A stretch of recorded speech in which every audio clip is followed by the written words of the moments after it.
नमस्कार मित्रांनो, मी सचिन शिंदे आपल्या समोर द्या स्पर्धेचा अकॅडमी युट्यूब चॅनल पाहतो. मित्रांनो, आपण महत्वाच्या घडामोडी मित्रांनो, सर्वप्रथम आपल्याला आज माझ्या द्या स्पर्धेच्या टीम कडून खूप खूप मराठी दिनाच्या हार्दिक हार्दिक शुभेच्छा. ठीक आहे. आज आपण सुरू करतोय 27 तारीख 27 फेब्रुवारीचे महत्वाचे 20 प्रश्न. मित्रांनो, व्हिडिओ पाहताना सुरुवातीपासून शेवटपर्यंत पहा, मनापासून पहा, प्रत्येक पाठ पहा, जेणेकरून आपल्याला कोणता प्रश्न कधी येईल काही सांगता येत नाही. कालचा प्रश्न होता, भारत जेन या भारतातील पहिल्या सरकारी एआय उपक्रमाचे उद्घाटन कोणी केले आहे? मित्रहो, असा प्रश्न होता कालचा. त्याचं उत्तर होतं डॉक्टर जितेंद्र सिंह यांनी त्याचे उद्घाटन केले आहे. आजचा पहिला प्रश्न आपण पाहतोय, आजचा महत्वाचा पहिला प्रश्न पाहतोय. ठीक आहे. तर तर S I R special intensive revision मोहिमेचा मुख्य उद्देश काय आहे, असा आपल्याला पूर्णपणे विचारलेला आहे. ठीक आहे. तर काय करणे? ऑप्शन नंबर 4 करेक्ट आहे. मतदार यादी अद्ययावत करून अयोग्य नावे वगळणे. SIR स्पेशल इंटेन्सिव्ह रिव्हिजन ही भारतीय निवडणूक आयोग यांची मोहीम आहे. उद्देश मतदार यादी पूर्ण अद्ययावत करणे, मृत व्यक्ती, दुप्पट नावे, परदेशी नागरिक यांचे नावे वगळणे.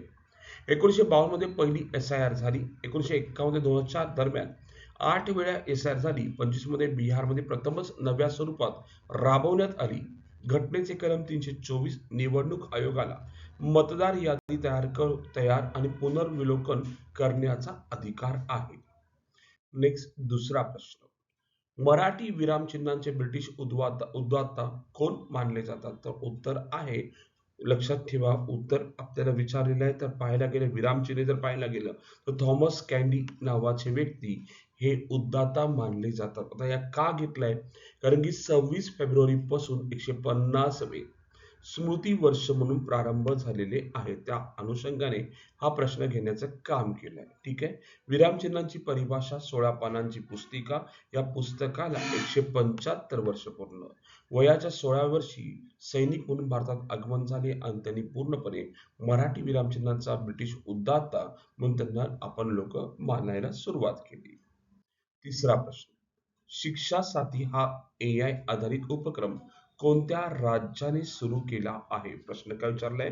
शिक्षा साथी हा एआय आधारित उपक्रम कोणत्या राज्याने सुरू केलेला आहे, असा आपल्याला सुंदरसा प्रश्न विचारलेला आहे. तर आपलं राज्य महाराष्ट्र राज्याने हा सुरू केलेला आहे. महाराष्ट्र सरकारचा एआय आधारित टूल शिक्षा साथी अंगणवाडी सेविकांसाठी सुरू. 0 ते 6 वर्षाच्या बालकांच्या शिक्षण, पोषण, आरोग्यावर भर, वाढ, वजन ट्रॅकिंग, लसीकरण, अलर्ट सुविधा, आयसीडीएस सेवा अधिक कार्यक्षम करण्याचा उद्देश महाराष्ट्र हे वापरणारे पहिले राज्य ठरलेले आहे. शिक्षा साथी एआय आधारित उपक्रम सुरू करणारे महाराष्ट्र अंगणवाडी सेविकांसाठी महाराष्ट्र पहिले राज्य ठरलेले आहे. चौथा प्रश्न.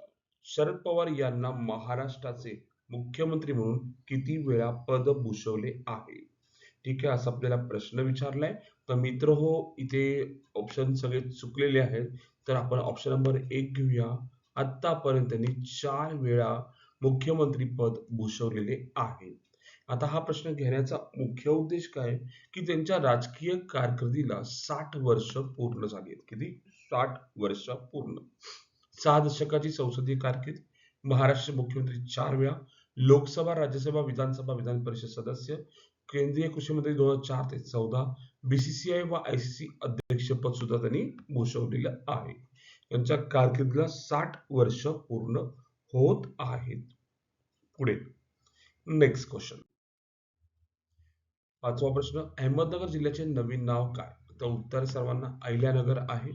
अहमदनगर, अहिल्यानगर, जलालबाद, परशुरामपुरी, कर्नारपूल, सिंदूर बीच, मुंबई आणि कर्नाकपूल आणि HJT 36 एस नाव पडलंय. खुलताबादचं रत्नापूर ठेवलंय. लक्षात असू दे, पॉईंट खूप महत्वाचा आहे. NIPCCDचं सावित्रीबाई फुले राष्ट्रीय महिला व बाल विकास संस्था आणि आणखी एक आहे, केरळचं नाव केरळम झालेलं आहे. ठीक आहे. राज्याचं नाव सुद्धा बदललेलं आहे. 6वा प्रश्न. भारत टॅक्सी सेवेचे किमान भाडे किती आहे? तर किमान भाडे भारत टॅक्सीचे किमान भाडे 30 रुपये आहे. म्हणजे मिनिमम भाडं जे आहे ना ते 30 रुपये ठेवण्यात आलेलं आहे. देशातील पहिली सहकारी टॅक्सी सेवा भारत टॅक्सी केंद्रीय सहकार मंत्रालय व NEGT अंतर्गत नोव्हेंबर 25 पासून सुरुवात झाली. प्रथम नवी दिल्ली येथे प्रायोगिक स्वरूपात किमान भाडे 30 रुपये 4 किलोमीटर. 2026 मध्ये 20 शहरात विस्तार मुंबई पुणे सह चालू करणार आहेत. भारत टॅक्सी लक्षात ठेवा. हा सरकारी उपक्रम आहे. आपल्याला माहित असणं आवश्यक आहे. 7वा प्रश्न. इंस्टाग्रामवर 100 दशलक्ष 10 कोटी फॉलोअर्सचा टप्पा पार करणारे जगातील पहिले नेते व राजकारणी कोण ठरले आहेत? तर ऑब्विसली नरेंद्रजी मोदी ठरलेले आहेत. ठीक आहे. भारताचे पंतप्रधान. ठीक आहे. भारताचे पंतप्रधान नरेंद्र मोदी यांनी इंस्टाग्रामवर 100 दशलक्ष किती 100 दशलक्ष म्हणजे 10 कोटी फॉलोअर्स पूर्ण करणारे जगातील पहिले नेते ठरण्याचा विक्रम त्यांच्यावर झालेला आहे. पॉईंट खूप महत्वाचा आहे. ठीक आहे. आपल्याला असा प्रश्न येऊ शकतो. आपली तयारी झाली पाहिजे. 8वा प्रश्न. फेब्रुवारी 26 मध्ये नागरिकांना ऑनलाईन तक्रारी सादर करता याव्यात यासाठी कोणत्या राज्य किंवा केंद्रशासित प्रदेशाने मुख्यमंत्री जनसुनवाणी पोर्टल सुरू केले आहे? तर दिल्ली सरकारने दिल्ली राज्याने ते सुरू केलेलं आहे. 9वा प्रश्न. भारताने कोणत्या देशाला हाय स्पीड फेरी पुरवल्या आहेत? तर ऑब्विसली उत्तर आहे मालदीव देशाला पुरवल्या आहेत. मालदीव देशाचे अध्यक्ष मोहम्मद मोइझो, राजधानी माले चलन मालदीवियन रुफिया लक्षात ठेवा. 10वा प्रश्न सर्वांना माहिती आहे. आता आपण पाहतोय 27 फेब्रुवारी रोजी कोणता दिवस साजरा केला जातो? तर मराठी भाषा दिन साजरा केला जातो. कोणाच्या नावाने? सुप्रसिद्ध कवी व साहित्यिक विष्णू वामन शिरवाडकर यांच्या जन्मदिनानिमित्त आहे. मराठी भाषा जतन व संवर्धनासाठी हा दिवस साजरा केला जातो. 2003 पासून महाराष्ट्र शासनाने अधिकृतपणे मराठी भाषा दिन साजरा करण्यास सुरुवात केली आहे. 11वा प्रश्न. बाफ्ता 2026 मध्ये सर्वोत्कृष्ट बाल आणि कुटुंब चित्रपट पुरस्कार कोणत्या चित्रपटाने जिंकलेला आहे? असा आपल्याला प्रश्न विचारलाय. तर उत्तर आहे बूम नावाच्या चित्रपटाने जिंकलेला आहे. 12वा प्रश्न. भारत देशाने अलीकडे पहिले अधिकृत धोरण जाहीर केले आहे. तर दहशतवाद विरोधी धोरण जाहीर केलेले आहे. 13वा प्रश्न मित्र पाहतोय आपण. मेरी रसोई ही योजना कोणत्या राज्याने सुरू केली आहे? तर मित्र पंजाब राज्याने ती सुरू केली आहे. पुढे 14वा प्रश्न. भारतातील पहिली क्वांटम व्हॅली कुठे उभारली जाणार आहे? तर उत्तर आहे मित्रांनो अमरावती आंध्र प्रदेशमध्ये ती उभारली जाणार आहे. 15वा प्रश्न. तृणमूल काँग्रेसचे संस्थापक सदस्य व माजी रेल्वे मंत्री कोण आहेत? आता त्यांचं निधन झालेलं आहे लक्षात असू दे. तर उत्तर आहे मुकुल रॉय लक्षात ठेवा. पुढे 16वा प्रश्न. वैमानिक आणि संरक्षण क्षेत्रातील कौशल्यासाठी राष्ट्रीय उत्कृष्टता केंद्र कोठे स्थापन केले जाईल? तर उत्तर आहे कानपूर उत्तर प्रदेशमध्ये ते सुरू केले जाईल. 22 फेब्रुवारी 2026 रोजी कोणत्या युद्धाला 4 वर्ष पूर्ण झाली आहेत? तो उत्तर आहे रशिया युक्रेन युद्धाला पूर्ण झालेली आहे.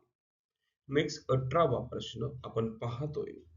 ई बाईक दीदी योजना कोणत्या राज्य सरकारने जाहीर केली आहे? ई बाईक दीदी योजना आपण जर पाहायला गेलं मित्रांनो लक्षात असू दे दिल्ली राज्याने ती सुरू केलेली आहे. कोणी?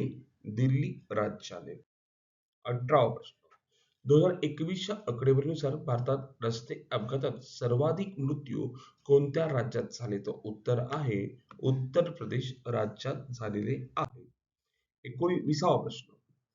वन जीवी दीदी हा उपक्रम कोणत्या राज्याने सुरू केला आहे? तर उत्तर आहे झारखंड राज्याने तो सुरू केला आहे. आणि सर्वांसाठी आजचा प्रश्न. 2027 मधील जागतिक एआय समिट कुठे आयोजित केली जाणार आहे? 26 ची भारतात झाली. मग ऑप्शन आहे टोकियो, जिनेव्हा, न्यूयॉर्क, पॅरिस. आपल्याला कमेंट मध्ये उत्तर सांगायचं आहे की उत्तर काय असू शकतो. आणि मित्र हो आपण सर्वचे सर्व मुद्दे घेत असतो, जेणेकरून एकमेव उद्देश असतो की प्रत्येक स्पर्धा परीक्षा करणाऱ्या किंवा इव्हन तो पोलीस भरती करणाऱ्या विद्यार्थ्याला परिपूर्ण मदत व्हावी. आणि मित्रांनो, हा व्हिडिओ परिपूर्ण आपण वाचून घेतला, एकदा पाहिला, तर आपल्याला याची परिपूर्ण मदत होऊ शकते. आणि आपण प्रॉपरली जर अभ्यास केला तर नक्कीच आपल्याला प्रत्येक पाठ, प्रत्येक गोष्ट आपल्याला समजू शकते. ठीक आहे. आज आपण इथेच थांबू. उद्या याच टाइम रोजी याच वेळी भेटू मित्रांनो. धन्यवाद. Thank you.